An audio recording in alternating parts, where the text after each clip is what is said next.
WrestleMania is descending upon Philadelphia this weekend, and 100,000 people are predicted to be coming into the city for the event being held at Lincoln Financial Stadium. But there's a lot more to this, and it's the first of many large events coming to Philadelphia. So if you get some value out of this, you like what you hear, click on the bell for notifications, make sure to subscribe to the channel, and if you want to schedule a call about what this all means and how to navigate the real estate market here in the Metro Philadelphia area, you can do that with the link in the comments. This is one of the biggest events of the year, WrestleMania, the first time since 1999 when the city of Philadelphia hosted it.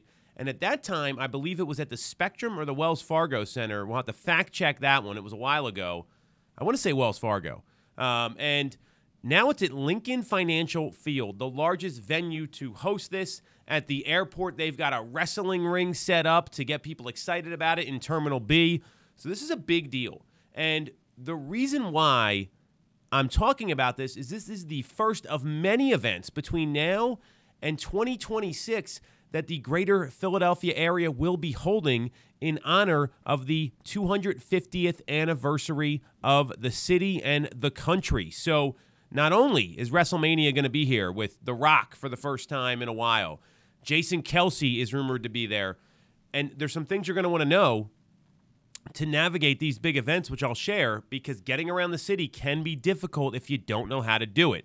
So on top of that, we've got the 108th PGA Championship happening at Aronimink Golf Club in Newtown Square in 2026. We've got the 2026 U.S. Amateur Championship happening at Marion Golf Club, where the PGA Championship has been held in the past in 2026.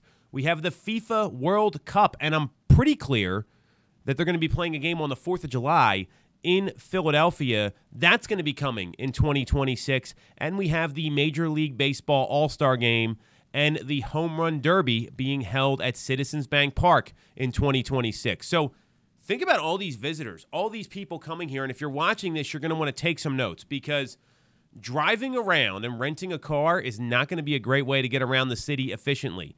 I've been to the World Series and Phillies playoff games and decided to drive down with my kids and sat in the parking lot for hours waiting to get out. It's not fun. So here's what I would be looking at if I'm coming to the city and I'm going to one of these events, because the majority of them, with the exception of the PGA Championship and the U.S. Amateur Championship, are being held at the sports complex in South Philadelphia. So I would be getting familiar with SEPTA. If you don't know what SEPTA is, it runs the regional rail lines to get into the city. It runs the subway line, specifically the Broad Street line and AT&T Station down in South Philly. I was just there with my son doing this at opening day, and it saved us a lot of time. Even though it was cold and windy on opening day, we weren't sitting in traffic. It was a lot more leisurely getting down to the stadium. So if you're coming from the suburbs, what I would be looking at is the regional rail lines. You can go to SEPTA.org, and they will show all the regional rail lines. There's a whole map that you can look at, and they will tell you the closest stops. And all of the regional rail lines will take you into Center City. Specifically, Suburban Station is where you want to go to catch the Broad Street line down to the sports complex. It's a quick walk. It's not hard. You can do the same thing with the L, which is another subway line that runs up into Fishtown in Northeast Philadelphia, and it runs down into Old City and down to Suburban Station as well. If you can get into Center City using regional rail, that's going to be a great bet for you. Now, maybe some people are going to a hotel. They're staying there.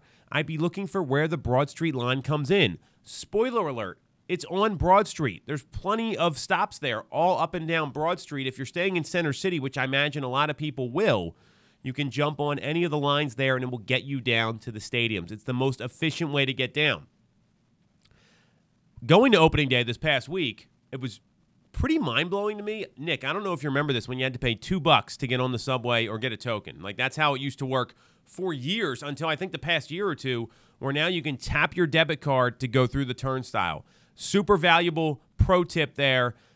I saw a guy jump the turnstile, which usually happens in New York sometimes. I've never seen that happen in Philadelphia. So you want to be ready to understand how to pay for this. Go to SEPTA.org. It'll be super, super helpful.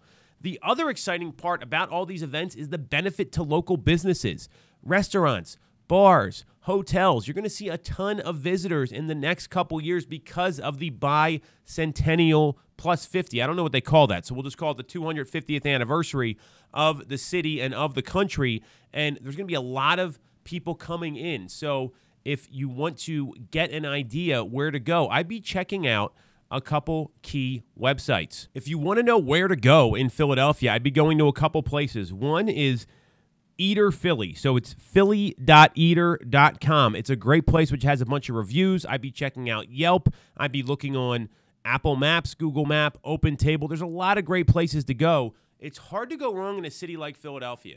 If you want cheesesteaks, you know where to go. We're going to be doing a show about the best cheesesteak spots in Philadelphia leading up to all these celebrations coming up. If you want to go out to a nice fine dining restaurant, we're going to do that. We're going to have all these things lined up because there's going to be a lot of visitors coming in. And you want to know how to get around. That's number one. That's probably the most important. And after you understand how to get around, it's going to make your life a heck of a lot easier coming in, whether it's for WrestleMania or something else, because there's a lot of big events coming. Now, if you're going to the PGA at Aronimink in Newtown Square or at the U.S. Amateur Championship, there's not a lot of hotels in and around Newtown Square and Ardmore. That's where these two golf courses are located. I drive by them all the time.